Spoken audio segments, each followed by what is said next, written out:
5 Navy Crosses, a Purple Heart, a Silver Star, the Army Distinguished Service Cross, 5 Presidential Unit Citations. These are just a few of the awards earned by Lewis Burwell Puller, a.k.a. Chesty Puller, the most decorated Marine in the history of the Corps. He fought and fought a lot in the Korean War and World War II. He fought in the jungles of Haiti and Nicaragua for years. He earned the rank of Major General and served as Assistant Division Commander and then Commander of the 1st Marine Division in Korea.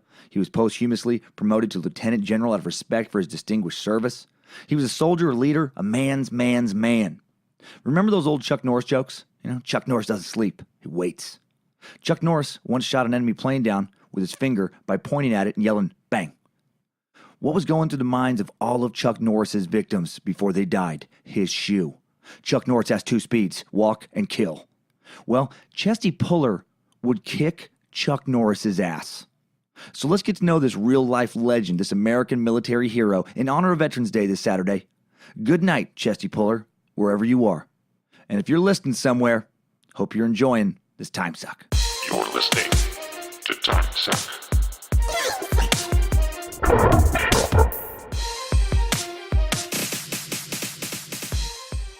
Welcome to the Suck Time, Suckers. I'm Dan Cummins, a.k.a. Admiral Captain Master of Suckers, a.k.a. Suckmaster, a.k.a. Pappy Suck, a.k.a. the Duke of Suckingham, a.k.a. Prophet of Nimrod, a.k.a. Beloved Nimrod, Scrotum Sanctioned Savior of Suck, a.k.a. all the other hilarious titles you beautiful bastards have bestowed upon me this week.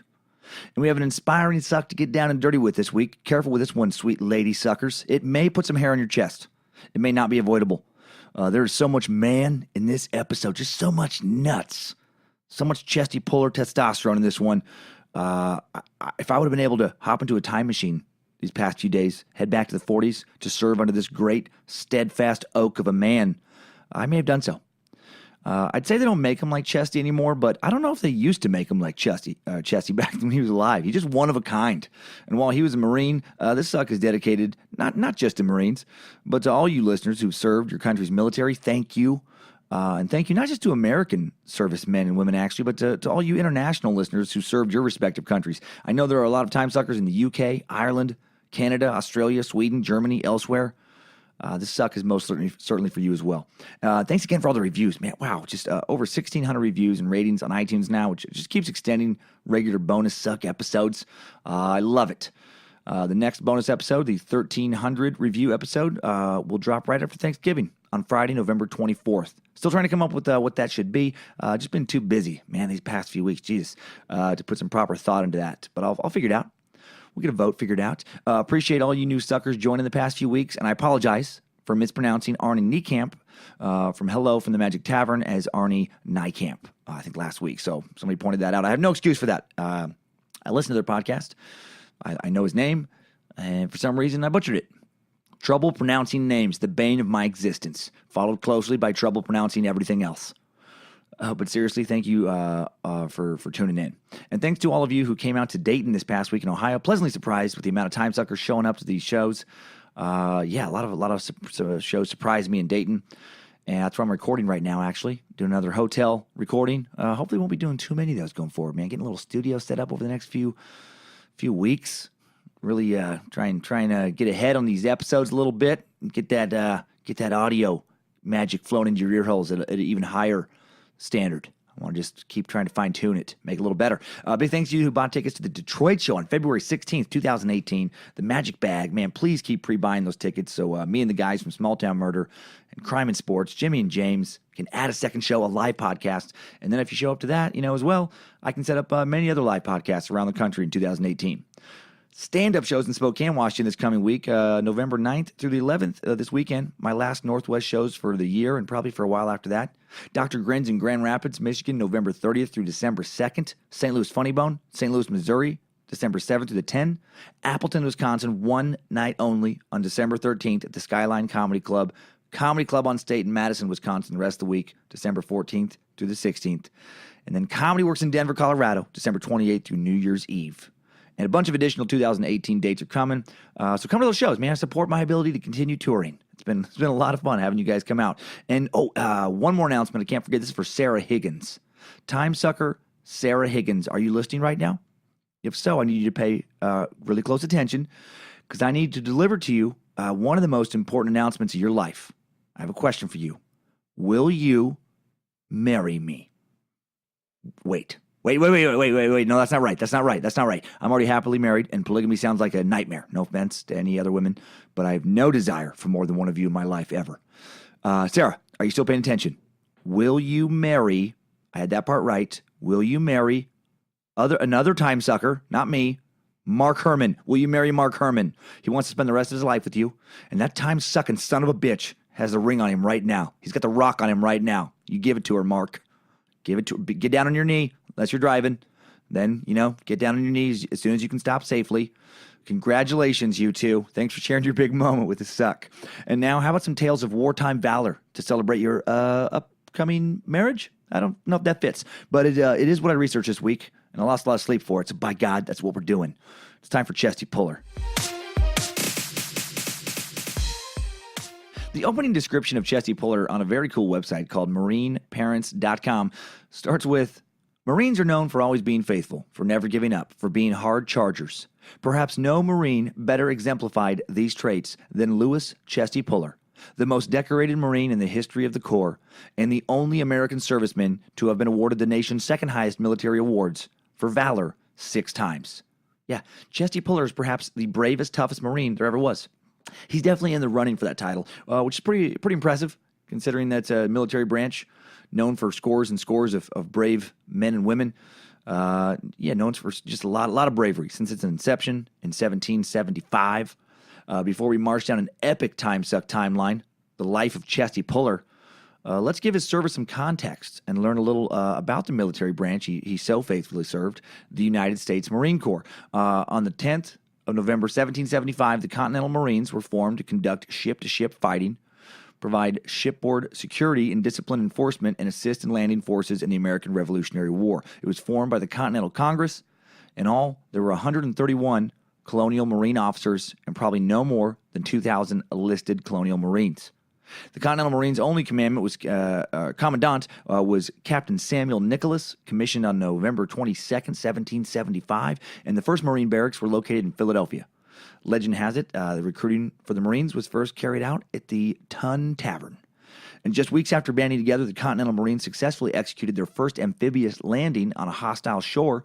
They took over hens and chicken shoals south of Miami, butchering just thousands of beautiful aquatic sea chickens. And I know I already said I was kidding about the sea chickens being real creatures and that could lay eggs underwater and only come to surface for air from time to time, but they did used to exist until the first Marines killed them. At least in my mind, when I came up with that ridiculous lie. No, the first Marine landing did take place in the Bahamas, though. The British had been storing large supplies of gunpowder at Fort Nassau in Bahamas for use in battle against 13 colonies. Captain Samuel Nicholas and 234 Marines sailed with the Continental Navy on a mission to capture the supply. Within minutes of the Marines' arrival, the British troops had surrendered. In addition to the gunpowder, Captain Nicholas successfully acquired cannons and other military stores. These initial Marines did all of this with very little military training and no uniforms. And then in June of 1785, after escorting a stash of French silver on loan from King Louis XVI from Boston to Philadelphia, silver used to open the Bank of North America, the Continental Marines are disbanded. And then 15 years later, on July 11, 1798, President John Adams signed into law a congressional act recreating the United States Marine Corps. They were needed after some harassment by the French Navy of U.S. shipping during the French Revolutionary Wars. The next day, William Ward Burroughs I was appointed a major. The newly reestablished Marine Corps consisted of a battalion of 500 privates, led by a major and a complement of officers and NCOs, non-commissioned officers. Marines aboard the USS Constitution and other ships conducted raids in the waters of Hispaniola against the French and Spanish, making the first of many landings in Haiti, participating in the Battle of Puerto Plata Harbor. In 1801, President Thomas Jefferson and Burroughs chose land and commissioned an architect to build the first Marine barracks in Washington, D.C. Also in 1801, the United States Marine Band played for the first time at the President's house, and they have since played for every U.S. presidential inauguration. The Marines fought in one of their most famous battles in 1805, one that became part of Marine legend, the Battle of Derna, when pirates had been raiding American merchant ships off the Barbary coast. President Thomas Jefferson sent in an expeditionary force of Marines to fight back, fighting pirates. Lieutenant Presley O'Bannon led Marines across 600 miles of Libyan desert to storm the Tripolitan city of Derna and rescue the kidnapped crew of the USS Philadelphia. William Eaton and First Lieutenant Presley O'Bannon captured Derna on April 27, 1805, successfully defended it on May 13th. This victory helped protect U.S. ships and secure U.S. trading in the area. As a gesture of respect and praise for the Marines' actions at the Battle of Derna, First Lieutenant O'Bannon was presented a Mameluke sword by the Ottoman Empire Viceroy, Prince Hamid, which is now the oldest ceremonial weapon still in use by the United States Armed Forces today. And it was around this battle that the Marines received the nickname of Leathernecks due to the high collar they wore as protection against the slashes of pirate sabers. I didn't know that. I thought that was some cool trivia, man. Putting on some extra leather around your neck to protect your fucking head getting cut off by a pirate. That's hardcore. The Battle of Derna was the Marines' first ground battle on foreign soil and is notably recalled in the Marines' hymn. You know that? From the halls of Montezuma to the shores of Tripoli, we fight our country's battles in the air, on land and sea. Right? The Marines would see other action in the first Barbary. I don't remember where I know that from, by the way. I must have learned it as a kid, that melody. Not that I sang in some miraculous rendition, but that is the melody.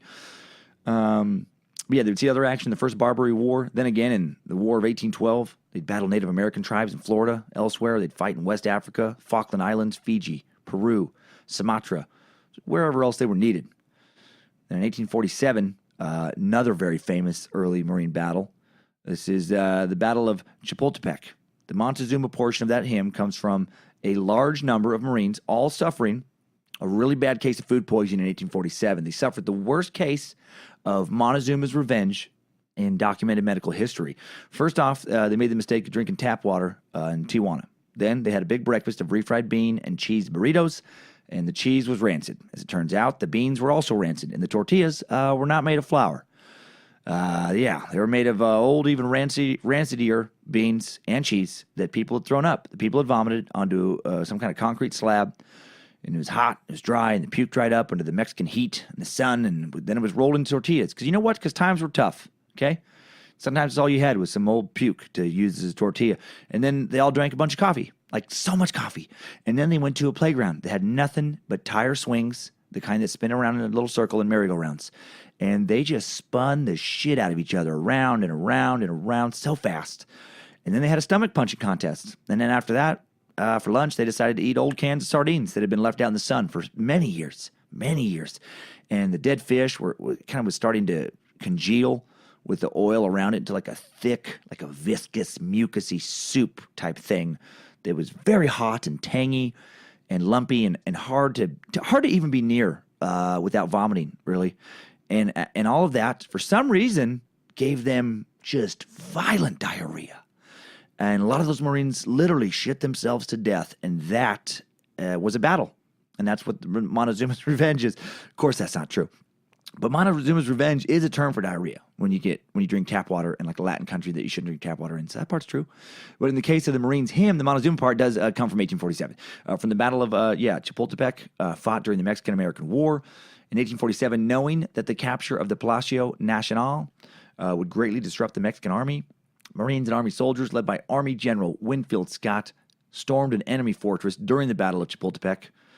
And on September 13th, 120 U.S. Marines and soldiers attacked Chapultepec Castle, a fort being used as a Mexican military academy to engage in the last battle before invading the Mexican capital. The fort sat atop Chapultepec Hill, a heavily reinforced 200-foot hill that included a 12-foot wall designed to protect it against enemy attacks. The American forces struggled as they attacked the steep hill from all directions, were greeted, by the Mexican army through massive amounts of musket fire and artillery bombardment.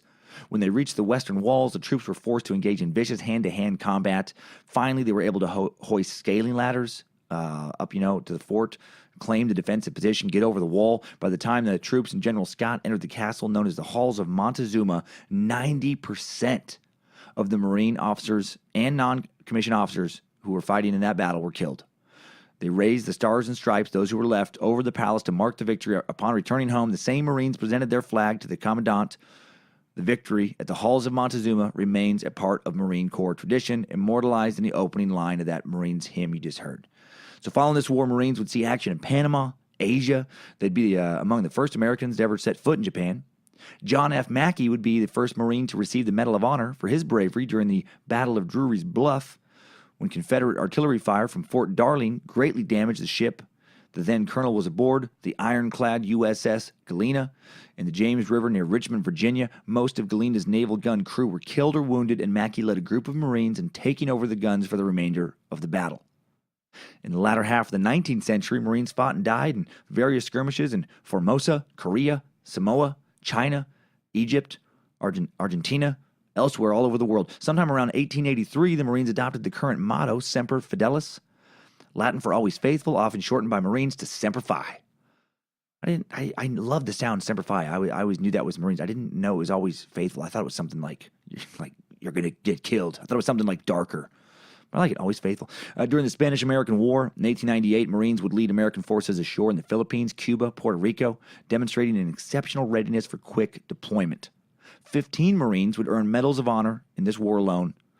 Marines earned a reputation for being so good at storming enemy beaches. In 1900, the General Board of the United States Navy decided to give the Marine Corps primary responsibility for the seizure and defense of advanced naval bases. And if you're wondering, why is the Navy giving the Marines anything? Are they in charge of the Marines? No, not really, but there is a close connection between those two branches. And although the Marine Corps is a separate branch of the U.S. military, it does not have its own department within the Department of Defense, as the Army, Navy, and Air Force do. The Marine Corps is part of the Department of the Navy. At an administrative, political, and civilian level, the Marines operate beneath the Secretary of the Navy technically. So what that means is, like if you serve in the Navy, like if you're listening right now and you serve in the Navy or have served in the Navy, a lot of people don't know this. You can legally boss a Marine around as much as you want. As much as you want to. It's unlimited.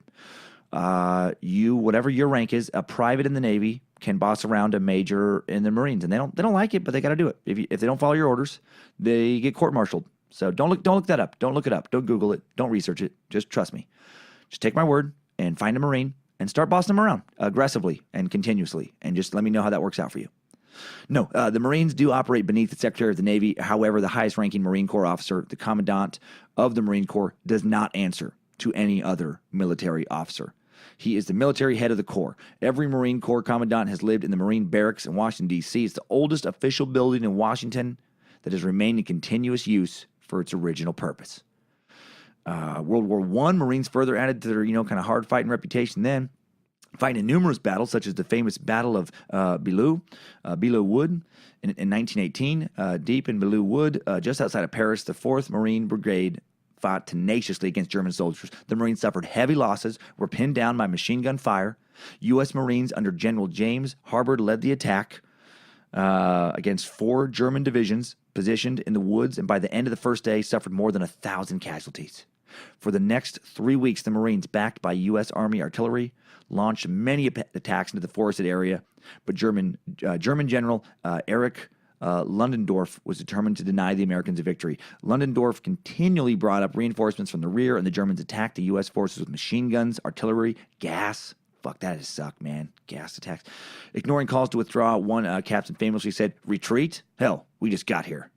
They have the best quotes. The Marines held their ground against constant German assaults. They braved withering machine gun fire, poison gas again, were often forced to fight hand-to-hand with bayonets, with few grenades and no signal flares left.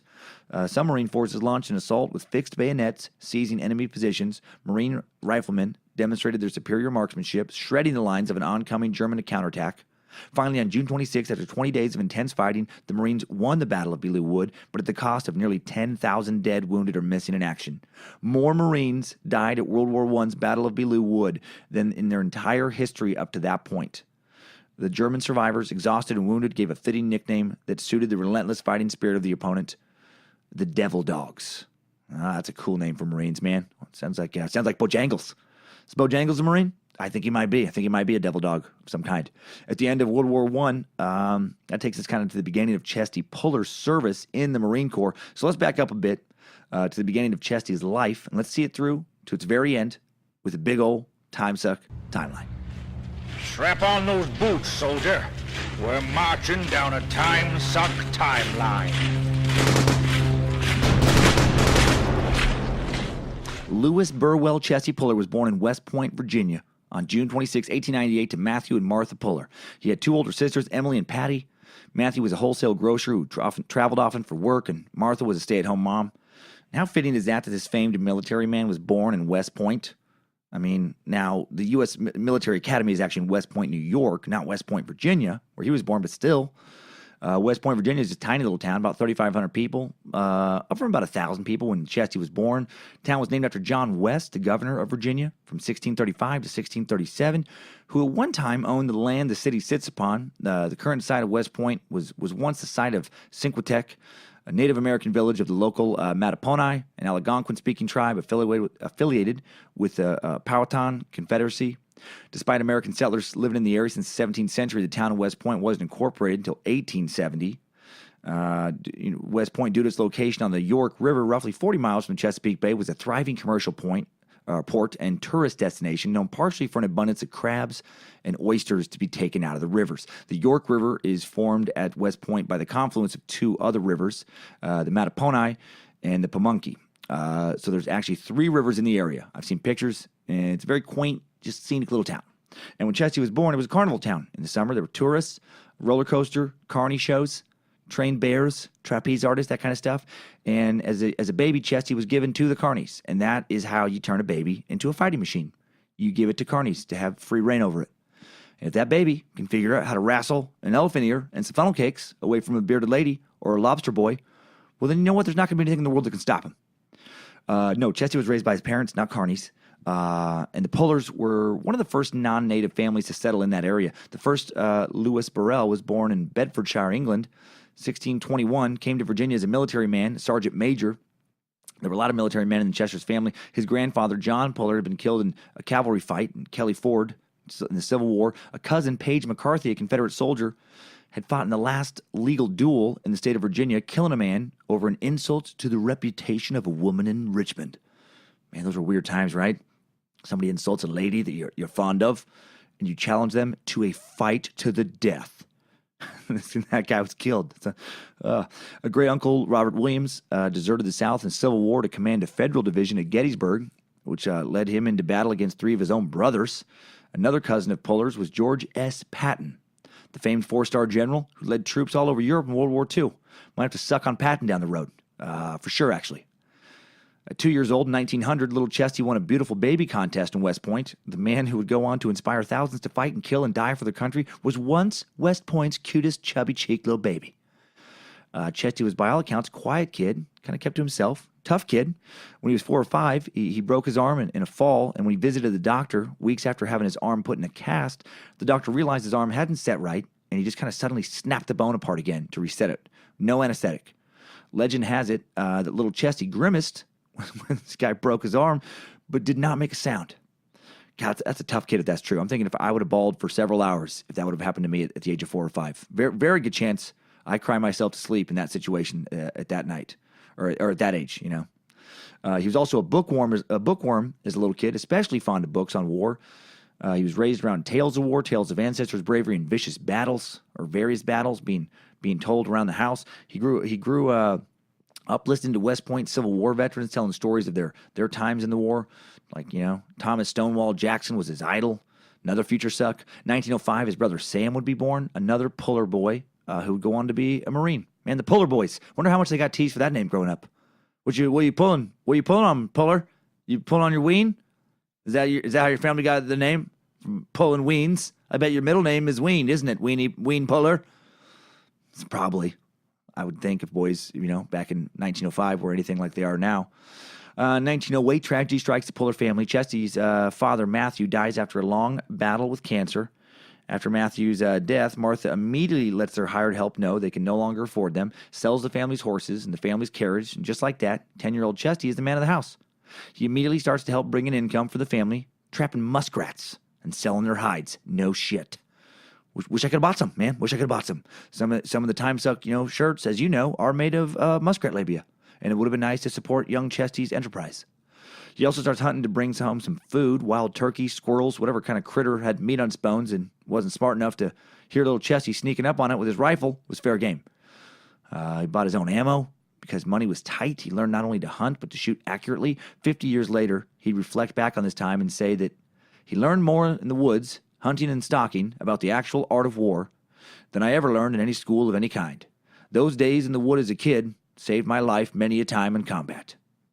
Chesty also continued to read about warfare. While other kids are reading Huck Finn, he's reading about Genghis Khan and other ancient military leaders like Alexander the Great and Julius Caesar. He's also a scrappy kid who never backed down from a fight. When some local older boys beat up a friend of his, he organized a gang of other kids and put a beating on every kid who hurt his friend. After his dad died, he converted part of the horse stables the family was no longer using after they sold the horses to a boxing ring, and he and his friends would train and spar there after school. In 1913, at the age of 15, he gave away his sister Emily in marriage in place of his dad. In the summer of 1913, he also took a job in the town pulp mill, working 12 hours a day for 15 cents an hour. When he wasn't working at the pulp mill, he was hucking crabs at the gates of the beach park for tourists for 25 cents a dozen. He also worked hard in school, learning Latin. He expanded his wartime reading Caesar's Gallic Wars and its native Latin. 12 hours a day in a pulp mill, man. Do 15-year-olds pay dues like that anymore? If not, they should start, right? Build some character. You're not going to become a legend like Chesty Puller working 5 hours a day at a yogurt shop and spending 4 of those hours dicking around on Snapchat, all right? Chesty was a decent athlete in high school, playing baseball, football, basketball, competing in track.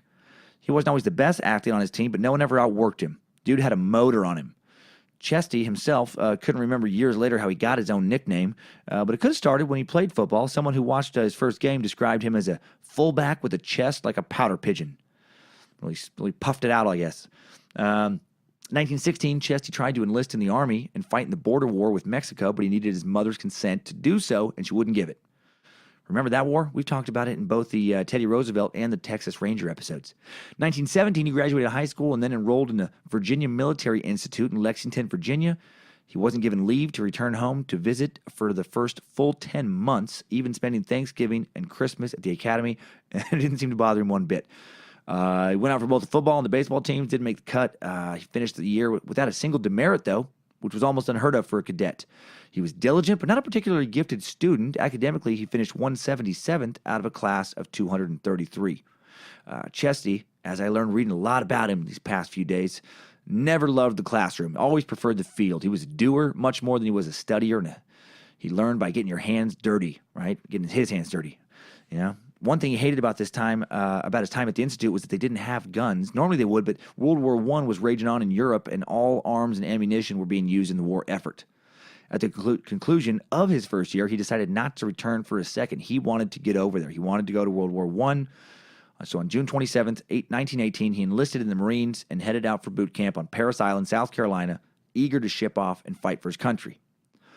Well, Chesty's boot camp drill instructor, Corporal John Despair, found him to be a natural leader. 3 days after the start of camp, he was given a platoon to handle. A few weeks in, Despair would say, "You know, I always have to tell him to look mean and nasty out there marching, but I never had to tell him. He's a natural, and he never makes the same mistake twice. He's already made the company number one for parades, and he did it by himself." Despair also examined Puller on military history and said that Puller gave him an inferiority complex, that he already knew more than he did. At the end of camp, Puller was among the top 5% of his class selected for non-commissioned officer school, and he took drill instructor's training. For 2 months, he went through intensive drills in bayonet, rifle, boxing, judo, and infantry drill. Then in October, Puller was prepped to ship out to Europe to fight in World War I. Right, his big moment he's been waiting for. He packs up, heads out to Hoboken, New Jersey, where he's going to ship out across the Atlantic. And then the move was postponed for a couple days, and then on November 11th, 1918, an armistice was signed between Germany and the Allied forces, and it ended the war. We referenced Armistice Day in the Timesuck way back in March, actually, the suck on Hitler's Third Reich. As one of the events, kind of leading towards that. So instead of shipping off to Europe, he finished his non-commissioned officer's training, graduated on June 4th, 1919 as a second lieutenant. He ranked 128th in his class, and then 2 weeks later, after finishing machine gun school on June 16th, after being a Marine Corps officer, after all that for less than half a month, he's discharged, along with a lot of other Marines due to post-war military cutbacks. It's peacetime now, and they just didn't think they needed that many Marines, so he gets cut. Puller returns home for a few days, and then he takes off for Long Island to enlist in a Polish-American army that was going to head off to Europe to help liberate Poland, parts of which were still under foreign German, Soviet control. They're still fighting for boundaries and stuff. Puller wasn't even Polish. He just really wanted to fight. He wanted to get after it. And on the way to Long Island, he stopped in Washington, D.C., where he ran into a Marine named Captain Rupertus, who told him that if he wanted to fight, he should head to Haiti, where he could get commissioned to serve in Haiti as lieutenant, training the newly formed Gendarmerie de Haiti, a constabulary force that consisted of Haitian enlisted personnel and Marine officers. Rebel forces in Haiti had created an enormous amount of governmental instability in the region since 1914, almost a quarter of a century since the nation gained independence from France, and the Haitian government had requested U.S. military support to suppress uprisings. Since 1916, Marines and Marine-led combat forces had policed the jungles and cities of Haiti, and between 1916 and 1918, there had been 2,000 deaths as a result of fighting, almost all of which had been Haitian. NCOs who enlisted and did well could serve for years under the theory that the longer you stayed there, the more familiar you'd become with the language, the customs, and the terrain, and you'd become more effective at your job. So in 1919, Puller arrives in Haiti. The rebels are attacking government-led forces, and the Marines. And the rebels that were doing this were the Cacaos, fierce local tribesmen who led raids on both remote villages and sometimes the cities of Haiti as well. By the time Chesty had made it to Haiti, the battle has been going on for 5 years. 2 weeks after arriving in Haiti, every single last Cacao man, women, child were put to death. 95% of them at the hands of Chesty himself. He piled the heads of the men into one pyramid, the heads of the women in another, and the kid heads in a third pyramid. And then he poured concrete all over them, and they still stand today around the boundaries of Port-au-Prince. The skull pyramids of Haiti, a little reminder that you do not fuck with Chesty. A lot of tourists sit on those and get their pictures taken. Of course not. That did not happen. I went a little Mongol horde with the whole head pyramid thing. Went a little Nishapur. No, Puller was thrown into fighting within days of arriving, though. He was thrown into a convoy leading 25 mounted local soldiers and a Haitian sergeant, taking ammunition and shoes randomly, I think the shoe part is random, from a town called Mirabelle to the town of Los Cajobos. None of his men even spoke English, other than understanding a few basic orders. While going around a bend along a jungle trail with lush jungle vegetation on either side of it, to reduce visibility, they ran into a band of roughly 100 Cacao warriors who were equally surprised but not on horseback. Puller gave the order to charge them immediately, fired his weapon right away. The Cacaos quickly cut into the jungle, but not before Puller shot one of them. 21 years old, and he has killed his first enemy combatant. He also gets his first taste of how barbaric war can be the next day when he sees a local Haitian soldier from another company pull 2 rotten Cacao heads from his saddlebags, just carrying them around as trophies. A few weeks into his Haitian commission, Lewis began planning actual military attacks as opposed to getting caught off guard. He was learning enough of the local language, Creole, derivative of French, to communicate more effectively with his soldiers. He would actually kind of know what the hell his Haitian scouts were, telling him now. One night, his scouts came upon a small party of Cacao celebrating a victory at night, gathering around some campfires. Puller prepared an attack at dawn. The noise of him setting up his attack covered by their Cacao war drums. He placed a number of his men in line along a ridge and sent crews with 3 machine guns up to another ridge behind the Cacao where they would cover the enemy rear. He had a few locals with him who, could understand English well enough now, and he told one of them that when his men on the ridge would open fire in the morning, the Cacao would run in the opposite direction towards the rear flank, who would then mow them down with that machine gun fire, and the plan worked. Puller's unit took no hits whatsoever when they opened the attack in the morning, and they killed 17 Cacao, possibly wounding many more. They also recovered over 200 chickens the Cacao left behind, pounds and pounds of rice, and they ate like kings. And he did this at 21. Holy shit, that blows my mind. When I was 21, I was in charge of nothing, and thank God, rightfully so. I sure as shit wasn't leading men into battle and planning and carrying out machine gun attacks in the fucking jungle with troops who didn't even speak my language 1,000 miles from home in another country. When I was 21, I was getting blackout drunk once or twice a week at least. I was writing songs for my band and trying to sleep with a lot of my female friends.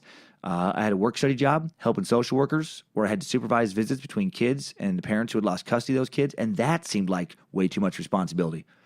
Probably was. I was hungover a fair amount while supervising a lot of those visits. I wasn't in a jungle. No one was trying to kill me. I wasn't responsible for anyone's life or anything's life. I wasn't responsible for anything. I didn't even have a pet fish. Well, on another patrol months later, a local lieutenant who had spent many years fighting in Haiti saw Puller fall to the ground when they heard enemy fire, and he told him after the skirmish that he couldn't do that anymore. Told him his men needed to see him be fearless to inspire bravery in his unit, and that lesson really seemed to stick, as Chesty would become famous for walking around a firefight in the midst of battle as if the enemy just didn't have the balls to shoot him. Soon, tales of his bravery under fire began to spread around Haiti. He wasn't a leader to hang back and send his troops up ahead to do the fighting for him. He was often a man out in the front with his men. He met some veteran Marines in Haiti as well, such as Louis Kukela, a man who'd won the Medal of Honor in World War I, and Kukela told him the importance of concentration of force. Kukela thought that they were going about the fighting in Haiti the wrong way, sending small patrols into the jungle to fight a few cacao here and there. He thought that they should mass one large force, and that force should plow relentlessly through the jungle and exterminate the cacao in mass, be done with it, and end the revolt. And Puller began to learn how to improvise in Haiti as well, carving wooden stakes for men to rest their rifle barrels on when they lay on the ground to shoot, because his unit was having accuracy problems. He also talked local brass and let him use local prisoners to cut airstrips into the jungle forest so they could use planes, have them land, and they could use them to spot cacao camps from the sky. Once he did that, got it figured out, started doing those reconnaissance missions, he got a local pilot to improvise a way to drop small bombs, small munitions out of his plane, and they began bombing cacao encampments. And it's believed that these first flights are the first examples of air support being used with Marine Corps ground forces. In 1920, after being there about 8 months, Puller was promoted to command the sub-district of Port-au-Piment in a remote corner of southern Haiti, where he was put on near constant patrol. By April, he had contracted malaria. He recovered well enough to be back on patrol within a week. It's a tough son of a bitch. Shortly after won the first of his many awards, the Médaille Militaire of the Republic of Haiti, awarded for valor in action with fine disregard for his own life. Chesty's actions in Haiti did not go unnoticed by Marine superiors, and in early 1921, he was recommended for permanent commission back into the Marines. However, he failed his entrance examinations to do so. Again, he didn't like the classrooms much. Later in 1924, while still in Haiti, he was recommended again, and this time he got in. Now he's ranked as a second lieutenant. By the time he left Haiti in early 1924, the now 25-year-old Chesty had already fought in over 40 battles. That's nuts. 1924, Chesty reported to Portsmouth, Virginia, to the Marine barracks at the Navy Yard, where he served as post adjutant under the commander, General Carter Berkeley, in early 1925. He was sent to the basic school in Philadelphia to receive further instruction in fundamental military skills. He learned how to handle heavy artillery, amongst other skills there. He moved up to the Quantico Marine Base near Washington, D.C. in 1925, where he was assigned to be in charge of the Marine Drill Attachment. For years, Army, Navy, and Coast Guard teams had outshone the Marines in the national drill competition held in Boston's Mechanics Hall. The Marines had never won. Puller took over, and the Marines won immediately. One sergeant who watched the first Puller-led drill attachment said, "Puller won that cup all by himself. He didn't look like flesh and blood. He stepped out so smartly and proud and soldierly that it was like watching a mechanical man. He just carried them on his back, and it was hard to keep your eyes off him to watch the ranks." The governor of Massachusetts presented the championship trophy to Puller, and the Marine top brass were thrilled with his victory, man. The legend continues to grow. Shortly after the victory, Puller was sent to Pensacola, Florida, for training in flight. He'd wanted to learn how to fly for the Marines since those initial bombings and scouting runs in Haiti. However, he just wasn't cut out for it. A review medical board found him medically fit to fly, but not temperamentally cut out for it. Apparently, he liked to come in a little too hot for landings and was a little too loosey-goosey with his turns. You can't storm through the air like you can on the ground, I guess. Oh, well. On the ground, the ground would be a perfectly good place for him to build his legacy, his legend. In 1926, Chesty went home to West Point on a few days' leave, ended up showing his softer side for a second, went to a dance in the nearby town of Urbana, less than 30 miles away, and the 27-year-old noticed that Virginia Evans, the 16-year-old daughter of a family friend, Judge Evans, had grown up considerably and was now a beautiful young woman, being courted by a number of suitors. She was now known also as Busty. That was her nickname. It was Chesty and Busty. Breasty. It was Chesty and Breasty. And they made quite a pair. No, she was not known as Busty or Breasty. At least not that I know of. I couldn't find her bra cup size anywhere in my extensive research. And I researched that a lot. So much. No, I did not. But sweet Lucifina tried to talk me into it. Begone, Lucifina. No, I believe she was simply known as Virginia, and Virginia danced with a variety of young men, and he danced only with her. The fourth time he danced with her, after barely speaking at all the previous 3 dances, he asked her to marry him, and that was when, to catch a predator's Chris Hansen popped out and arrested him for being a borderline pedophile. No, calm down, military listeners. At ease, at fooling around, at kidding. No, totally normal in 1926 for a 27-year-old to chase after a 16-year-old. In 2017, you go to jail for that. The age of consent in Virginia is 18. I didn't even have to look that up. I have the age of consent for every state in the country memorized, and have had that for many years. I can't tell you how many times that knowledge has saved my ass. Kidding again. Being a creep. No, about the memorization, I'm kidding. Not the age of consent. It really is 18, and it's funny how things have changed in that regard, and not that long of a time. Truly, totally normal in 1926. 16-year-olds, fair game for a man at 27. Now, 27-year-old touches a 16-year-old, he might get touched himself in jail a few months later. Well, of course, Virginia did not accept his offer for marriage. She barely knew him. She said, according to my primary source for this episode, Marine, The Life of Chesty Puller, a biography written by historian Burke Davis, she said, heavens no, I couldn't do that. I haven't even finished school. And then Chesty said, you will. And then a few weeks later, he sent her 3 orchids, which were not cheap. And when she wrote him a thank you letter for the beautiful flowers, he wrote back, marry me and I'll buy you 3 dozen orchids every month of your life. And then he left to take an assignment with the Marines in Hawaii. He wouldn't see her again for over a decade. Man, maybe she would have said yes, had Chesty's face been nice and smooth. I was thinking about that. Thanks to today's sponsor. Today's Timesuck is brought to you by Dollar Shave Club. You've heard me talk about the amazing shave I get from my Dollar Shave Club razor with the executive handle, especially when I use it with a Dr. Carver shave butter. Well, not only am I still using both these products, I've added even more DSC to my daily routine. All right, Dollar Shave Club doesn't just make awesome quality razors, solid handles, and shave butter. They also make products for your hair, face, skin, shower, everything you need. They have me looking and feeling amazing, and it's all their own original stuff. Right? They only use the finest premium ingredients, and they deliver it to you, just like they do the razors. That means no more annoying trips to the store, cruising up and down aisles, looking at shelf upon shelf of, what the hell is that, and what do I do with it? I use Dollar Shave Club for razors now, a body cleanser, hair gel, and even butt wipes. Seriously. Keep everything clean and not, let it get torn up and rugged down there. Dollar Shave Club has you covered from head to toe to butthole. And now's a great time to give Dollar Shave Club a try. You can get your first month of their best razor, along with travel-size versions of shave butter, body cleanser, and yes, even butt wipes, or as I like to call them, butthole wipes. BHWs for $5. After that, replacement cartridges ship for just a few bucks a month. It's the DSC starter set. Get yours for just $5. $5 exclusively at dollarshaveclub.com/timesuck. That's dollarshaveclub.com/timesuck. Do it. Get that hiney sparkling and fresh. All right. So Chesty does not get Virginia to immediately marry him. He has to head out to Hawaii. Puller arrives in Hawaii late July 1926. And he gets to work improving things for the 620 Marine station on the islands. He realizes that the islands are supposed to be guarded primarily with artillery guns, but the guns are nowhere to be found. They're not being used. He finally does locate them and finds them in storage, and then realizes they're missing key components to actually make them fucking work. As they were, you couldn't load ammunition in them, couldn't get them to fire anything. So he gets that stuff sent to the islands, gets them put together. Then he instructs them in Hawaii how to actually use the things. Teaches a gunnery class to get the troops up to speed with machine guns as well. In interviews later, he'd admit to being pretty frustrated with Marine Command in Hawaii. He found the local Marine leaders there to be living a life of leisure, operating under the delusion that Hawaii would never be attacked. He'd say, it was no surprise to me when the Japanese caught us asleep at Pearl Harbor. Actually, full disclosure, he did not say Japanese. He said Japs, not Japanese. I will be changing that to Japanese in all quotes, but I felt compelled to just, let you know what actual words were spoken. But before you judge him too harshly, just like with the 16-year-old girl situation, it was a different time. Teens were up for grabs, and Asians were, constantly and casually referred to with racial slurs, I guess. Anywho, Chesty said of Hawaii, I've been through there many times since and served there later, and I bet we're in the same condition now, more or less. Our trouble is that common sense has gone out the window, and we make generals today on the basis of their ability to write a damn letter. Those kinds of men can't get us ready for war. Oh, that's classic Chesty Puller right there. He did not suffer fools lightly. And he showed great disdain towards those who didn't prepare their men or their base properly for war. He hated military brass who earned promotions through kissing ass and playing the game as opposed to battle.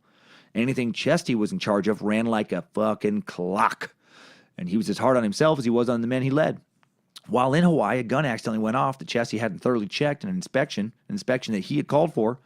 He'd done everything except look into the barrel, and there was a bullet in the chamber. And again, even though he was the one running the inspection, he fined himself $100. Not a small amount of money for a lieutenant in the 20s. Not a small amount at all.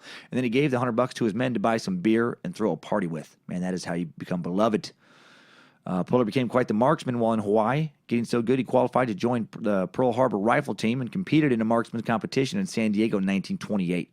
He stayed in San Diego for most of 1928 and then shipped out for his next round of actual combat in December of 1928, heading down to Nicaragua. Now, similar to the situation nearly a decade before in Haiti, Puller arrived in a nation destabilized by constant attacks on the existing government by rebel forces. Marines had been brought in to stabilize things and squash a tribal resistance led by rebel chief Augusto Cesar Sandino. Now, to be fair to Augusto, Sandino is revered now in Nicaragua. In 2010, was unanimously named a national hero by the nation's Congress. The U.S. occupation was seen by many as there not to protect the common Nicaraguan, but to prop up a U.S.-friendly kind of puppet government. But none of that had anything to do with Chesty. His nation told him to support government A and fight bad guy B, and that's exactly what the hell he did. Chesty had his orders, and his orders were to fight against the forces of Sandino, and he did that very well.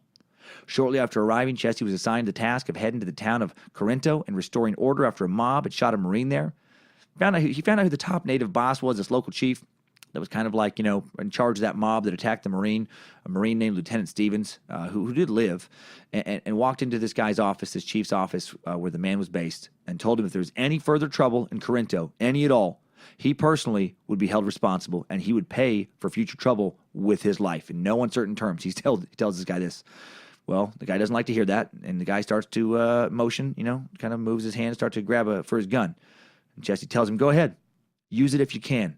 We'll settle this once and for all. You better be fast. Well, I guess the chief thought about it, hesitated, and then put his hands flat out on his desk to show that he was not going to grab the gun. And then Puller just turned his back to the guy and walked out, and that story spread around the country. Dude was bad to the bone. Unbelievable. Hearing that story of Chesty reminded me of that scene in Tombstone, my favorite movie of all time, where Kurt Russell's Wyatt Earp confronts Billy Bob Thornton's Johnny Tyler at the Faro table. Remember that? That chubby Billy Bob Thornton? Johnny threatens to draw his gun and shoot him, and Wyatt walks right up close to him face to face, and he says, go ahead, skin that smoke wagon, see what happens. And then when Billy Bob hesitates, Wyatt slaps him in the face. Oh, it's so good. And says, I'm getting tired of your gas. Now jerk that pistol and go to work. He doesn't, and he slaps him again. I said throw down, boy. And he slaps him again. He says, you going to do something? Or just stand there and bleed? Then he takes his gun from him. God, I love that movie so much. But, I would see that movie and think, yeah, it's cool. But, I mean, who does that in real life? No one. Well, then I read about Chesty Puller, and I think, oh, all right. At least one guy does shit like that in real life. At least one guy's done stuff like that. Just dares a man to shoot him, stares that man down. Puller goes right back to work in the jungles in Nicaragua, killing enemies with both a rifle and a pistol in close combat. He was respected and admired by his fellow soldiers once again, especially those under his command. One of the soldiers who served under his leadership would say of his time with Puller, he was a common sense officer, and you always knew where you stood with him. When he was displeased about something I'd done, he'd never chewed me out, as so many inexperienced officers would have done. He would say, if I'd been doing that, I would have done it this way. And that would be the end of it. We got on like brothers. Puller was so effective fighting bandits in Nicaragua that he was awarded his first Navy Cross in his first year in the country, the recommendation for the war citing 5 fights against superior numbers from February 16 to August 19, 1930, without loss to himself, and while confiscating an impressive loot of munitions, animals, food, and captured military dispatches. The Navy Cross, by the way, is the United States military's second highest decoration awarded for valor in combat. The Navy Cross is awarded primarily to a member of the United States Navy, U.S. Marine Corps, and U.S. Coast Guard when operating under the Department of the Navy for extraordinary heroism. And if you got one of those, man, you are a seriously brave human being. Puller returned to the United States in 1931, completed the year-long company officers course at Fort Benning, Georgia. Lewis left Benning carrying more distrust over the overschooling of military men than ever, saying, the trouble with this school business is that we've taken it too far, and we sit around classrooms and will the conditions of battle. Of course, in actual battle, you can't will anything, not a damn thing, because the enemy will do whatever you don't want him to do, or expect him to do almost every time. Then, when the actual warfare, are studied back in the schools, the staff officers and planners, most of whom who have never seen battles, wonder what went wrong with their plans. Well, the more I learn about Chesty, the more I'd like to go back and have a few drinks with him. Kind of doubt he'd be interested in having drinks with me, though. He'd probably be a little disappointed. Like, you do what for a living? You tell silly stories and talk about your dog scaring you in the dark when you're doing some research about a goddamn haunted house. You take off your pants. I want to see what kind of hole you got down there where a pair of nuts should be. Haunted house can't take a bayonet and gut you, can it? Well, I can. After completing the school, Puller, who received an unsatisfactory evaluation on using a machine gun, returned to Nicaragua in late 1932, where he earned a second Navy Cross for leading American Marines and Nicaraguan National Guardsmen into battle against Sandinista rebels in the last major battle of the Sandino Rebellion near Alsace on December 26, 1932, kicking ass with a machine gun. All right, he was like the Allen Iverson of the Marines when it came to school versus actual battle. You know, just, we talking about practice. We talk about practice. Not a game. Not a game. We talk about practice. He left in 1933, headed for San Diego, and then almost immediately shipped out to China just a few months later, where he trained Marines stationed in Beijing. In China, there were Marines of the 4th Regiment stationed in Shanghai, China from 1927 to 1941 to protect American citizens and property. In the Shanghai International Settlement during the Chinese Revolution and the Second Sino-Japanese War, China and Japan would go to war against each other in 1937. Their battles would flow right into World War II. Puller gained intimate knowledge of how the Japanese military fought during his time in Beijing and Shanghai, information that would be helpful years later when he would lead his men into battle against Chinese forces during the Korean War. In 1934, Puller left China to serve aboard the USS Augusta, a cruiser in the Asiatic Fleet that was commanded at the time by then-Captain Chester W. Nimitz. Nimitz, man. Sounds a little like Nimrod. Hail, Nimrod. Maybe Chesty served the god of suck. Who knows? The Augusta visited Japan, Australia, elsewhere, a show of military might to remind the world just kind of who they were fucking with if they decided to mess with the US of A. You know, just show up, just say, hello, people of Tokyo, check out my ship. Take a close look, if you would, at those massive guns. A lot of them. A lot of massive guns, man. Man, sure would suck to get your coastline just blasted by those things, wouldn't it? Yeah, man, sure would. Anyway, just thought we'd drop by and, let you, look at our many, many guns and take a second to notice the aggressive and bloodthirsty look in our soldiers' eyes, and that's all. So, we're going to take off now. Got some more places to visit. Have a great weekend.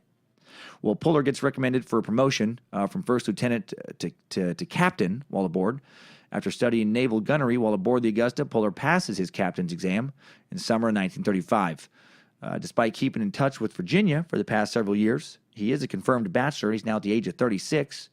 Apparently, he says to a friend around this time, the Marine Corps ought not to permit marriage. A monastic order, all the way. Married men make poor soldiers. If the government wanted you to have a wife, they'd issue you one.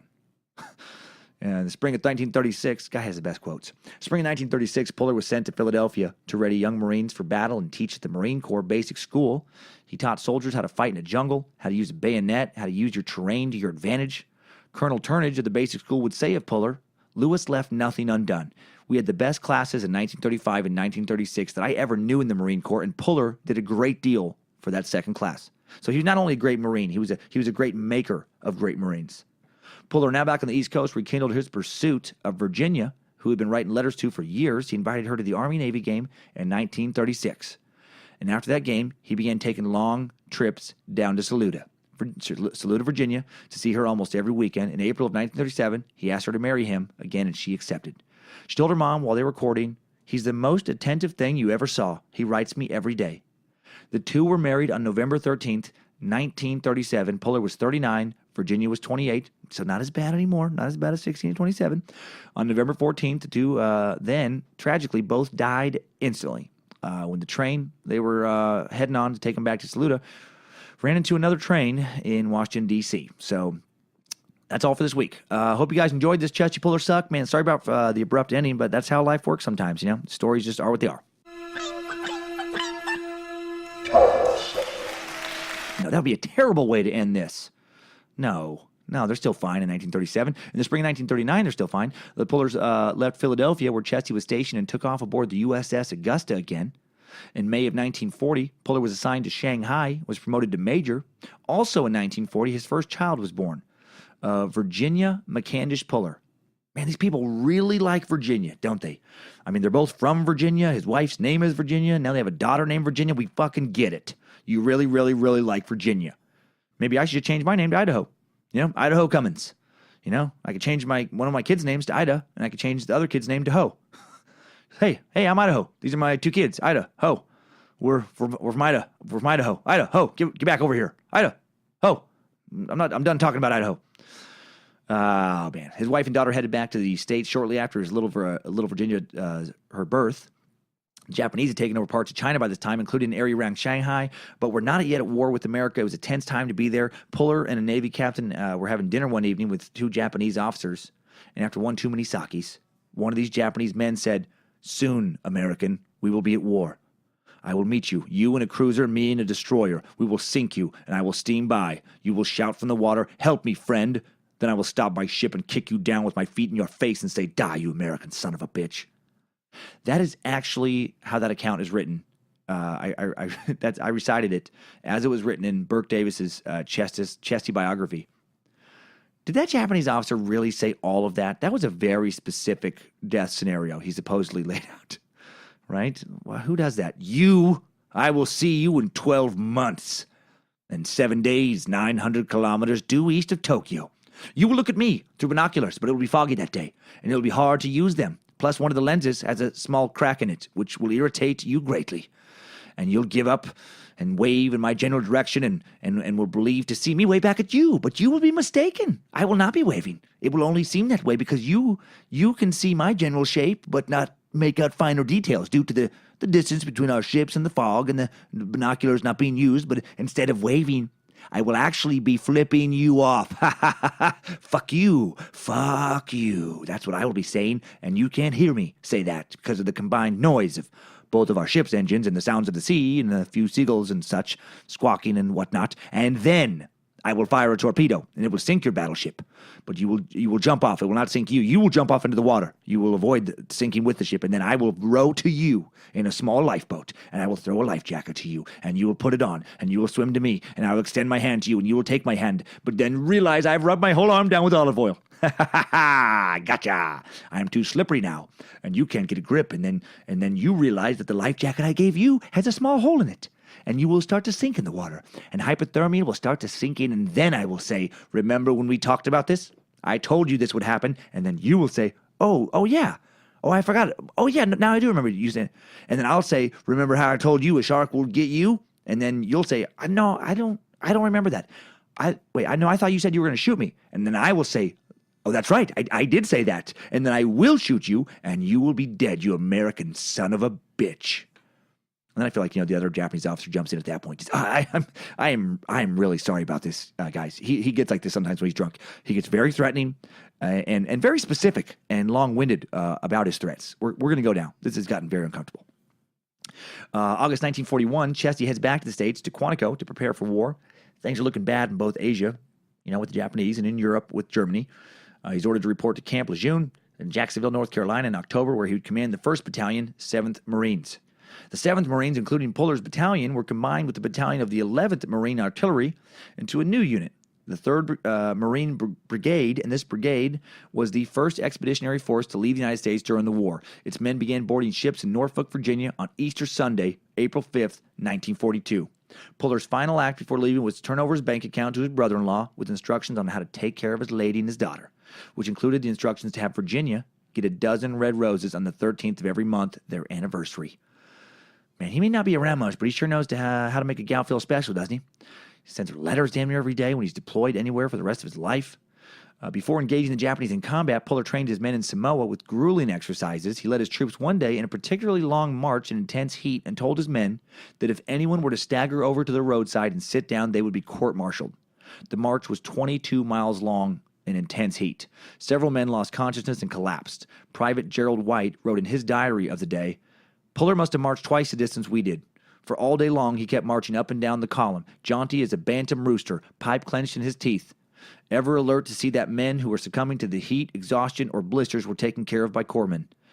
Many times today I saw him take a machine gun or mortar off the shoulder of some Marine whose fan he was dragging and carry it to give the poor guy some respite. Man, love it. Dude is tough and leads by example." Also, while in Samoa, Puller is promoted to lieutenant colonel, and while there, he hears of a battle in Guadalcanal, in which one unit killed 670 Japanese soldiers and reportedly said, 670, they mowed them down. One day we'll be giving them hell like that too, better than that.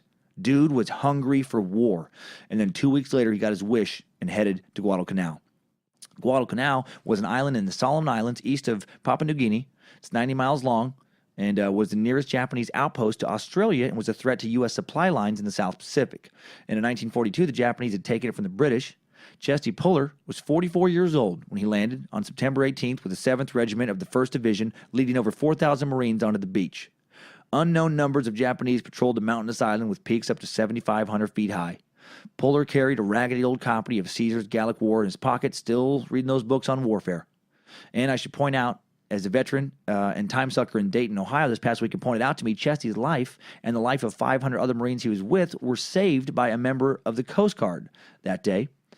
During the Guadalcanal campaign, Douglas Monroe, a young Coast Guard coxswain, was tasked with getting Marines ashore, eventually returning his boats to their previously assigned position once his job was complete.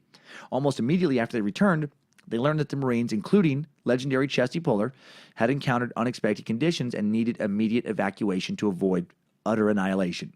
Never one to shirk from duty, Monroe volunteered for the job and brought the boats to shore under heavy enemy fire, evacuating the men on the beach. After getting the bulk of the Marines onto the boats, several events and complications arose in evacuating the last group of Marines, whom Monroe realized would be wiped out if not rescued in time. Springing into action, he laid down suppressing fire and maneuvered his boats into position to act as a shield for the beleaguered Marines and the other boats. Unfortunately, Monroe paid for this action with his life. As the Americans withdrew, the Japanese set up machine gun positions, opening up on the boats with heavy fire. Though he was warned by a crew member to get down, Monroe could not hear over the roar of the engines and was shot in the base of the skull. The shot knocked him unconscious, didn't kill him at first.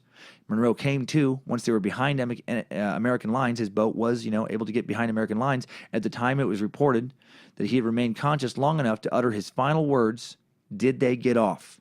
Did they get off the beach? When he was informed that the Marines did indeed get off the island, he smiled, and then he died. For his actions on that fateful day, Douglas Monroe was awarded the Congressional Medal of Honor. So, wow, man, even the toughest and the bravest of soldiers can't survive on their own. That's a cool story. Marines aren't the only badasses, man. Coast Guard, badasses too. Anyone who goes to war is a badass, my book. Back on Guadalcanal, Puller led a group of 800 soldiers into the jungle the next day to find out what they were up against. When they ran into gunfire for the first time, everyone hit the deck, except, of course, Puller.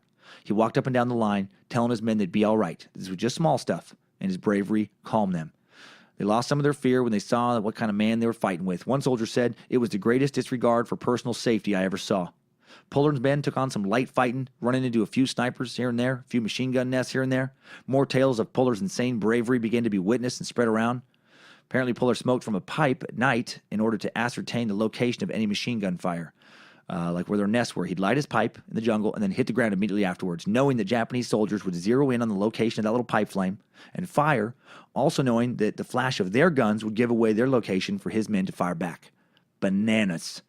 In one firefight, when Puller's unit was ambushed, he ended up killing 3 Japanese officers with his .45 pistol at very close range. One of them was a major. Puller had no use for other leaders he was working with who weren't out fighting alongside the men. When a regional commander called him from a safe base away from the action one time, told him to execute a reconnaissance while he's engaged and also to not engage in large action and be prepared to withdraw, I guess Puller shouted at him, "How the hell can I make reconnaissance when I'm engaged, down to the last man? We're fighting tooth and nail. If you'd get off your duff and come up here where the fighting is, you'd see the situation," and then slam down the field phone. Not afraid to stand up under enemy fire, not afraid to stand up to superior officers when they act like jackasses. Gotta love this guy. Puller kicked a lot of ass in Guadalcanal. One battle, he trapped some Japanese soldiers in a crater and blasted them with mortar fire. In the battle, Puller's battalion had 5 dead and 21 wounded. The Japanese lost almost 700 men. Word spread amongst the Japanese soldiers that these Marines were an especially fierce type of American soldier. Despite dealing with the Japanese heavy losses, they were not about to give up the island. The Japanese needed it as a place to land and refuel their planes and stage attacks to try and take over their next target, Australia. So they kept sending in reinforcements. Due to the constant battle, by October, Puller had lost a quarter of his men and roughly a third of his officers. And he also won a second gold star for his Navy Cross. And then in November, Puller's luck under enemy fire ran out. Shell fragments from Japanese artillery fire shredded his legs, knocked him to the ground. He was able to get back to his feet. He was bleeding freely. And then he was shot twice through the arm with small caliber rifle bullets, knocking him back to the ground. Men shoveled out a foxhole for Puller, lowered him into it. When the battle was over and medics came in, Puller refused to be helped off the battlefield until all of his other men were tended to first. Then he insisted on walking himself to a jeep that drove him back to the beach where doctors removed 6 shell fragments from his legs. The bullets that hit his arm went clean through. A large shell fragment still remained in his thigh, one they'd have to fly him to Australia to operate on. So Puller instead insisted that they just sew him up and that he would deal with it later. He said, hell, when I was a boy in Virginia, half the old men in the country carried enough Yankee iron in their bodies to open junkyards. I can't go to Australia while my men are fighting. For his bravery in this battle, Puller was recommended by General Vandegrift for the Medal of Honor for leading his battalion for 24 hours on the field of battle while he had 7 holes in him. He never got that medal, though, because some paper pusher who probably had never had a bullet whiz by his ear in his life fucked up at his job back in D.C. By the time the 1st Battalion, 7th Marines left Guadalcanal in the first days of 1943, due to nearly every man in it coming down with malaria, like all of them basically got malaria, they were the most tightly decorated unit on the island. The 7th Regiment had won 37 medals and 19 recommendations, and from this total, the 1st Battalion had won 28 of the medals and all but 4 of those recommendations. Puller returned home to see his wife and daughter on January 9th, 1943. After returning, Puller toured military bases for 4 months around the country to explain Guadalcanal fighting conditions to troops around the nation, get troop morale up, to tell them that the Japanese could be beat. He did that while his division hung out back in Australia for 6 months, so they weren't fighting without him. In addition to speaking out about combat strategy, though, Puller would also critique the American military machine, asking why U.S. soldiers weren't given better equipment to fight with, for example. Like one example of that is the U.S. shovels would break down quickly when digging foxholes, and the men would end up taking Japanese shovels from the battlefield and using them instead because they were much built, much better quality. Chesty was never afraid to speak his mind when he thought it could help soldiers save their lives. In late 1943, Puller was back in the Pacific, this time storming the beach at Cape Gloucester on the island of New Britain, 63 miles from New Guinea. 70,000 Japanese soldiers defended the 330-mile-long, 50-mile-wide island. Their main objective was to capture the 2 main Japanese airfields near Cape Gloucester. Now, the Marines landed on December 26, 1943, and by December 30th, they had control of both airfields. They then pushed south to extend their perimeter fighting until April of 1944. The battles were horrific. The Marines having to bulldoze roads through the jungle so tanks could follow, all while under heavy Japanese fire.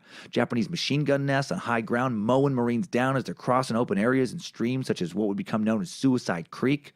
Puller, like always, put himself in as much danger or more as the troops fighting underneath him. He ran a bulldozer at one point that was being shot at by Japanese snipers. One of whom who just shot out the driver of the bulldozer. He just hopped up there himself so he could help clear a path across Suicide Creek and get those tanks out there to take out those machine gun nests. When a young soldier asked him why he wasn't more careful, telling him that Puller exposed himself like a private even though he was the most valuable man in the outfit, Puller replied, "No officer's life is worth more than that of any man in his ranks. He may have more effect on the fighting, but if he does his duty, so far as I can see, he must be up front to see what is actually going on with his troops. They'd find a replacement for me soon enough if I got hit. I've never seen a Marine outfit fall apart for lack of any one man. Man, bravery combined with humility and integrity. No wonder the dude is a beloved legend." While fighting in Cape Gloucester, Puller was awarded his 4th Navy Cross for overall performance of duty between December 26, 1943 and January 19, 1944. He also continued to write his wife those letters and have those flowers sent. Puller was promoted to colonel effective February 1st, 1944, and by the end of the month had been named commander of the 1st Marine Regiment. In September and October 1944, Puller led the 1st Marine Regiment into the protracted Battle of Peleliu, one of the bloodiest battles in Marine Corps history, and received his first of 2 Legion of Merit awards. The fighting was so intense and close up, men actually beat Japanese soldiers to death with bayonets, stones, even their fists when they ran out of ammunition in some cases. The 1st Marines under Puller's command lost 1,749 out of approximately 300 men. But these losses did not stop Puller from ordering frontal assaults against the well-entrenched enemy. They knocked the Japanese out of 144 defended caves. By the end of the fighting, Puller could hardly walk due to his leg being swollen from that shrapnel that was still inside it. After the fighting was done and Puller made it back to the beach, he wrote his wife, "You are the loveliest woman in the world, and you belong to me, and I treasure you more than you will ever know. I am the most fortunate of men and will never forget it." The guy was such a man's man, and he was so good with his lady. Man. Puller was featured in Time magazine for his heroics. And God damn it. That is a tough word to say. Peleliu, being called Man of War by the magazine. Sadly, also in 1944, Puller's younger brother, Samuel D. Puller, the executive officer of the 4th Marine Regiment, was killed by an enemy sniper on Guam. Damn it. Puller returned to the United States in November 1944, was named executive officer of the Infantry Training Regiment at Camp Lejeune, and 2 weeks later, commanding officer. Lejeune, yeah. After the war, he was made director of the 8th Reserve District at New Orleans, and later commanded the Marine barracks at Pearl Harbor. yeah. This episode, man, there's geographical names like from all over. You got your fucking Cajun names. You got names in Haiti, names down in Guatemala, Nicaragua. You got we're in Africa for a while. Hey, we're just hitting everything. We're just fucking hitting everything in this one. So it's quite the tongue twister of an episode. Morale dropped back in the South Pacific amongst the Marines Puller was in charge of as soon as he left. His replacement hung out in the officers' quarters, unlike Puller, who hung out with all the soldiers. When Puller was in charge, he insisted that officers eat with the rest of the men, eat the same food. Now that was gone as well. Yeah, Puller never acted like he was above the soldiers he commanded.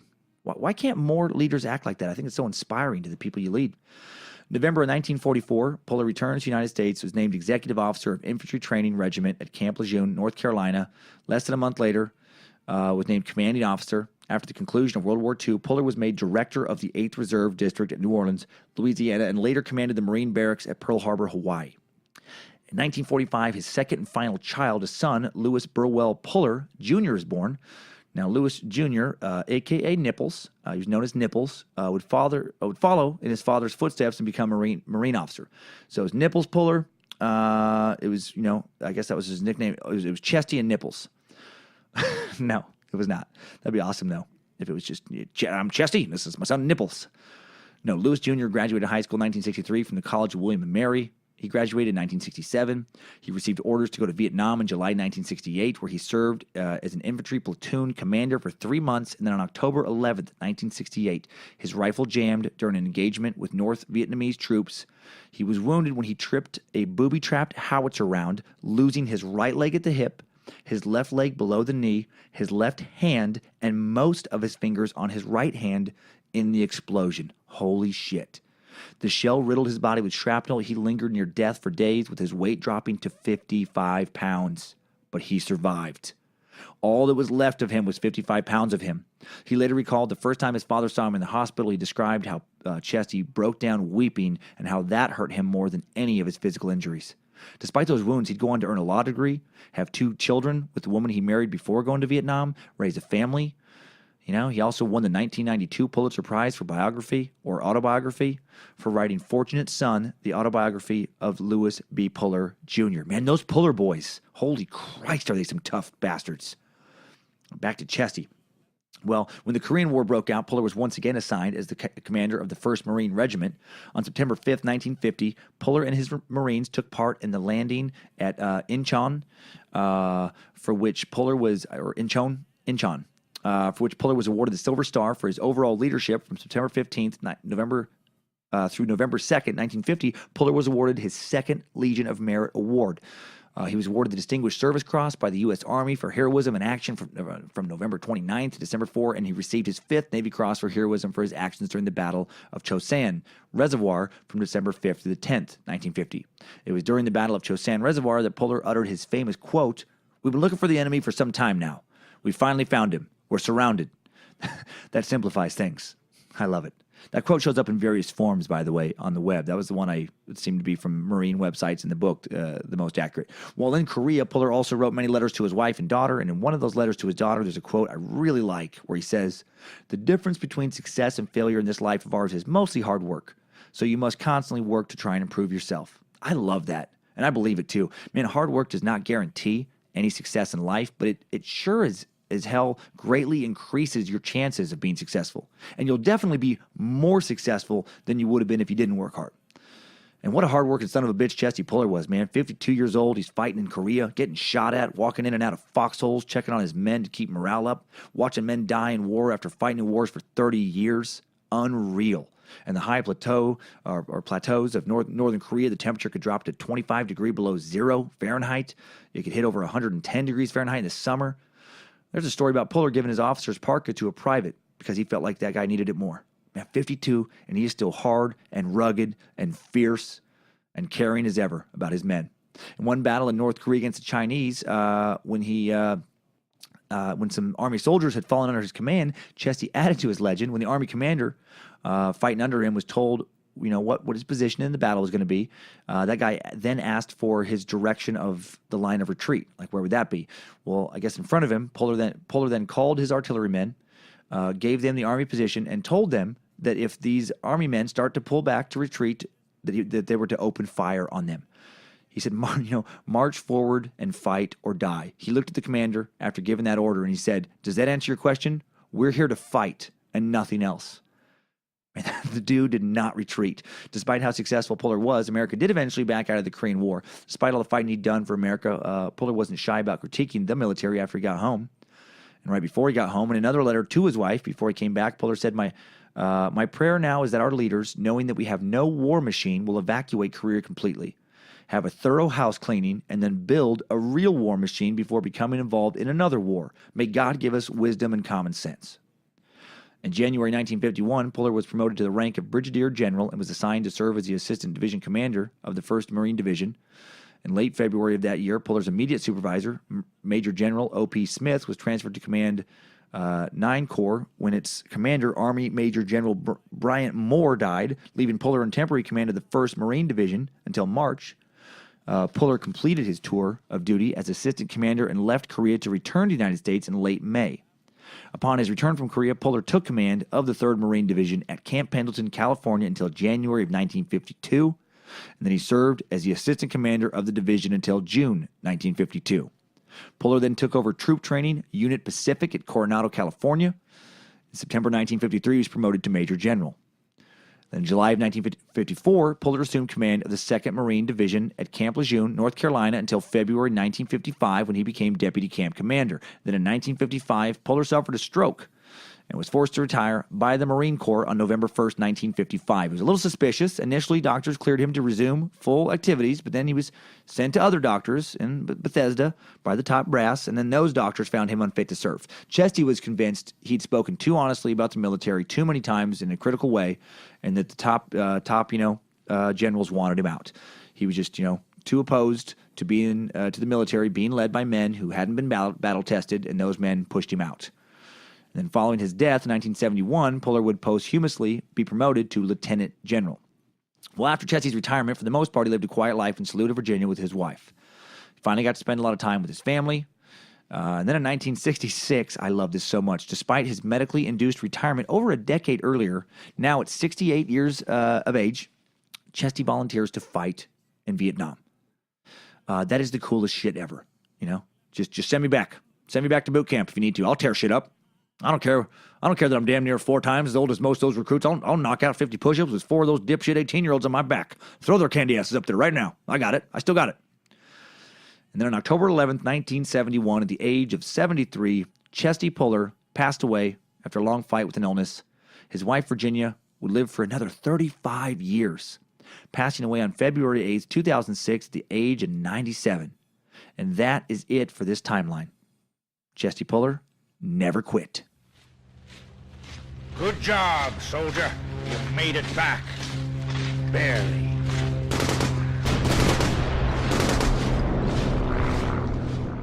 Well, hope you had fun with the Timesuck. That was hopefully a little inspiring. This one was a kind of a hard one to do in a sense, because I could have included several more hours of cool quotes and stories about this amazing man that is Chesty Puller, but I only got so much time to put these ones together. They don't need to be that long. He just seemed like such a solid dude. He loved his kids to death. He seemed to be a great, loving father. He adored his wife and treated her like a queen. Stood up for the little guy.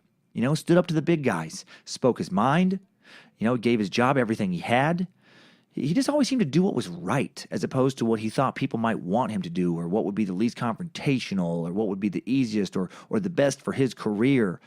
Kind of a bummer to think about how rare that type of person is, man. It's so admirable.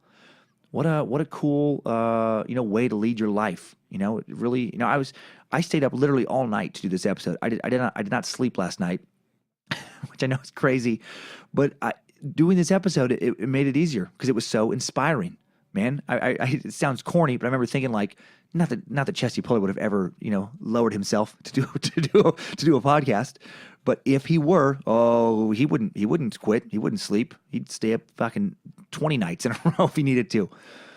And if you're put off by his bloodlust, I'll just say that the world has always, thus far, needed men like Chesty to keep the rest of us safe. Maybe someday when we all agree to never be violent again, if that ever happens, we can all agree on, who gets what and who gets to live where and act like, they want to act and just be peaceful about it. Then we won't need men like Chesty anymore. But I highly doubt that time's ever going to come. If you do get something good, someone else who has nothing good usually wants to take it from you. No idiots of the internet today. Just didn't feel right with this one. Right? We're staying away from the idiots with Chesty, but there is always time for top 5 takeaways. Timesuck Top 5 Takeaways. Number 1, Chesty Puller is the most decorated Marine in the history of the Corps and the only American serviceman to have been awarded the nation's second highest military awards for valor 6 times. Number 2, Chesty Puller led troops into battle in World War II in his 40s, the Korean War in his 50s, and tried to lead troops in Vietnam when he was damn near 70. 1916, Chesty tried to enlist in the U.S. Army to fight in the border war with Mexico, but he was too young to enlist and his mom did not give her consent to allow him to join. The guy was trying to fight in some war or another pretty much his entire life. Number 4, in World War II, Chesty continued to lead his troops and stay with them in battle for hours after getting shot twice and getting another 6 pieces of metal stuck in his legs from an artillery shell. My God. And number 5, new info, the Marine Corps mascot has been perpetually named Chesty Pullerton. He's been a series of purebred English bulldogs, and the current dog is Chesty the 14th. Also, women have served in the Marines since 1918 and have served in combat roles within the Marines since 1967. Thought that was cool to add as well. Timesuck Top 5 Takeaways. All right, hope you enjoyed that Chesty Puller Veterans Day suck, everybody. Special thanks to Timesuckers Wade Hollowell, Juan Martinez, Nicholas Sanzone, and Michael Johnson for suggesting today's topic. Thanks to Sydney Shives for managing the Timesuck emails and social media as always. Excited for next Monday's suck already, man. Chief Crazy Horse. I've had requests to do a Native American suck for a long time, and we're finally doing it. We're finally going native here in the suck. I've always been interested in Native American history. But I've just never taken the time to really look into it. I'm one of those many people that supposedly has a little Cherokee blood, a little bit of this, a little bit of that. Never looked into it, and that changes this week. Chief Crazy Horse took up arms against the United States federal government to fight against encroachment by white American settlers on Indian territory and to preserve the traditional way of life for the Lakota people. He fought against Custer at the Battle of Little Bighorn in 1876, in which he led a war party to victory. What else did he do, and what exactly was the way of life he was trying to preserve? You're going to find out on a little Wild West Native American suck. I love those. Thanks for the continued PayPal donations. So generous, you guys. Thanks for choosing the link to Amazon from TimesuckPodcast.com. You help the show. Thanks for buying Timesuck hats, shirts, all that. All right, let's catch up on previous episodes and recent happenings with some Timesucker updates. Updates? Get your Timesucker updates. This first one is another Shadow Person update from Timesucker Tony Maldonado. Subject line is, "Fuck you, you glorious mother sucker. Aggressive and profane. I approve." So up until now, the Shadow people were sucked. So up until the Shadow people were sucked, I had never heard of those mischievous little bastards. But ever since, I could not shake that insane feeling that I'm being watched, even occasionally catching glimpses of what looked like a shadowy figure with red eyes. Then this past Saturday, while home alone, I woke up abruptly during a nap. I couldn't move, but I felt someone or something standing to the right of me. I felt terrified as it leaned forward close to my ear. I was then pleasantly surprised when, with a voice as smooth as butter, the shadow said, "I keep forgetting we're not in love anymore. I keep forgetting things will never be the same again. I keep forgetting." At this point, I realized this whole thing was a load of bullshit and just an elaborate effort from Michael motherfucking McDonald, the master suckhead, to mess with my mind. Hopefully I got you, or at least made you smile. Keep sucking the good suck and hail Nimrod, Tony Maldonado. Oh, Tony, you didn't just Michael motherfucking McDonald me. You just triple M'd everybody listening. Well played. Well played. That was a good one. This next update comes in from Joey Stuhldreher. Joey Stuhldreher. My fucking goddamn it. What is up, Suckmaster Suck? Really good information about the Zodiac Killer and really scary. However, I'm pretty sure the scariest thing you mentioned was a supercomputer programmed to think like a killer. That sounds like we are asking for Skynet to happen. Have these super nerds ever seen a goddamn movie? And by the way, the pronunciation of my brother's name was not too far off. Stuhldreher. Keep sucking and hail Nimrod. Well, thanks, Joe. God, I didn't even think of that, man. Why would anyone program a computer to think like a serial killer? I mean, yeah, I guess to catch him, but that does sound kind of reckless. you know? And then that made me think, like, if an artificial computer, like a computer running on artificial intelligence, does kill somebody, who do you charge with murder? The computer or the programmer? Or both? I don't know. Okay, one more. A fun, silly one from Timesucker Rachel Stevenson. She says, "Hello, Reverend Dr. Timesuck Master. I just wanted to let you know that I truly enjoy getting to delve into each of the topics you choose to suck on each week.